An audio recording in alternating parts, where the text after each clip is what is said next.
Então, pessoal, espero que vocês tenham gostado da primeira parte da entrevista com o pastor Nelson Jaime. E agora nós trazemos a segunda parte dessa entrevista, onde ele vai falar sobre a rotina dele de preparar o sermão, qual a forma que ele usa.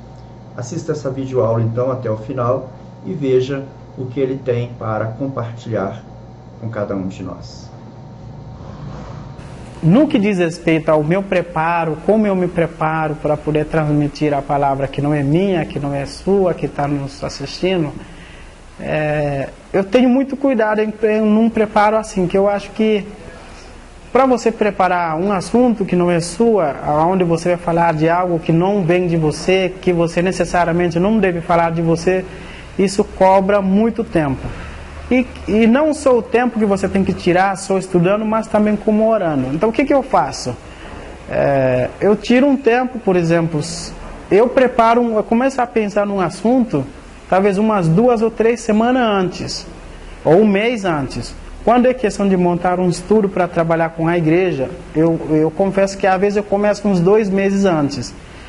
Dependendo, mas no mínimo um mês que eu fico preparando antes. Por exemplo, às vezes é um assunto, eu trabalho baseado num livro ou monto uma apostila voltada àquele assunto. Então é um assunto que é discutido durante um mês na igreja. A gente, depois da pregação, eu costumo falar isso para a igreja. Quem tem dúvida depois, me procure. A gente conversa, visto que a palavra tem que ser bem esclarecida. Tirando isso, essa questão de estudo, tem outras pregações que acabam vindo no dia a dia, né? Tipo, tem culto na quinta-feira, que nós temos um culto de oração, mas primeiro tem um momento de palavra, que a gente está trabalhando algumas questões de estudo, esclarecendo certos assuntos antes de orar. Sábado é com culto com os jovens. Como você sabe, os jovens gostam de temas diferentes, eles gostam de abordar assuntos diferentes. Então eu faço o seguinte: quando eles me convocam, me chamam para pregar, eu fico de segunda a sexta me preparando, orando e lendo a Bíblia, pensando num texto, e vai se clareando. Aí quando vai chegar no sábado eu já estou com o sermão pronto. E o que eu faço? Com os jovens eu procuro ter um sermão muito mais prático, voltado a eles mesmos. Eu tento usar as linguagens jovens, eu tento procurar assuntos relacionados ao contexto deles, para que no final todo mundo possa sair edificados e muito mais confortado com a palavra de Deus, que tem como objetivo consolar, exortar e edificar a sua igreja. E como jovens, de preferência, eu procuro tratar assuntos que é do dia a dia, como por exemplo, como um jovem cristão deve viver num contexto, num mundo corrompido que nem o nosso hoje. Ou num contexto de um jovem que vive, por exemplo, aqui no Brasil, que você sabe que tem muitos vícios. Então, as pregações são muito mais voltadas a meio que respondendo essas questões que são levantadas. Aí já domingo nós temos escola dominical, de preferência a gente trabalha com revistas, que assunto já vem tudo elaborado. Fica muito mais, não vou dizer muito mais fácil, porque também tem que preparar. Mas nós estamos trabalhando com algumas revistas, a gente vai trocando das editoras, e que tem sido uma bênção. À noite, como eu disse, na igreja, quando é um assunto que tem que ser trabalhado durante um mês, a gente divide, até porque eu estou com um outro pastor. Então, por exemplo, se for para trabalhar tal assunto, ou ele pega esse assunto, mas se for eu em particular, eu pego, por exemplo, primeira e a segunda semana de cada mês, aí onde eu vou expor aquele assunto. Digamos, eu vou falar sobre a obediência, então eu falo sobre a obediência na primeira e segunda semana do mês. Aí já a terceira semana eu procuro trazer um tema relacionado ao contexto que se vive, né? Como se diz, um pastor tem que ser assim, né? Num lado está com a Bíblia na mão e no outro lado está com o jornal, né? Acompanhar a sua realidade, de onde você está vivendo, saber o que o seu país está passando, e isso vai contar muito. Então esses temas que vêm assim, eu procuro não sair fora do contexto da igreja, do contexto que nós estamos vivendo, e também procurar uma palavra que vai exortar e edificar a sua igreja.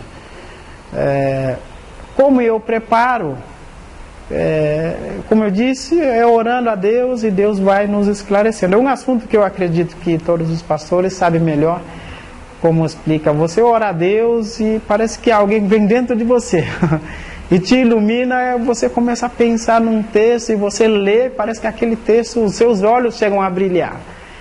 São textos que falam primeiro a você antes da igreja. Você segue alguma metodologia na hora de preparar o sermão? Tem uma sequência, tem alguma coisa que você começa a fazer e tal, vai até o sermão pronto para pregar? Bom, eu tenho uma metodologia um pouco, eu diria simples, porque não dá, até porque eu sou formado em teologia, tenho conhecimento da hermenêutica, a exegese e a homilética. Só que o que vai falar muito mais, eu procuro, por exemplo, eu leio um texto, eu sei o que o texto está dizendo, eu procuro entender, como dizia o meu professor da homilética, ele falava que no mínimo, para você pregar sobre um texto, ele falava que no mínimo você tem que ler 30 vezes antes de pregar. Então eu procuro ler o texto várias vezes até entender e compreender as palavras do próprio texto. Aí em seguida o que eu faço? Eu procuro agora os comentários, eu procuro ler alguns livros que me ajudam a entender o contexto histórico em que aquele texto foi escrito, aonde o autor estava, o que ele queria dizer, para quem ele escreveu. Então esses detalhes acabam enriquecendo mais o texto. Só que o que vai falar mais alto é o seu público. Por exemplo, o que adianta eu estar pregando por um povo que não tem uma cultura, digamos assim, muito alta na área de literatura? Eu vou ficar muito tempo falando que esse texto foi escrito pelo fulano de tal, citando os teólogos, não vai ajudar. Então o que eu faço? Eu procuro conhecer muito bem o texto e depois eu tento relacionar esse texto com o contexto, com o meu público, onde eu vou pregar. Então eu procuro usar a linguagem muito mais clara, muito mais simples, procuro fazer com que o sermão seja objetivo, direto, como dizia o reverendo Hernandes Dias Lopes, que diz que a pregação se consiste em 3 pontos, que é ler bem, explicar bem o que você leu e aplicar. Então, eu acho que é isso que eu faço no meu dia a dia.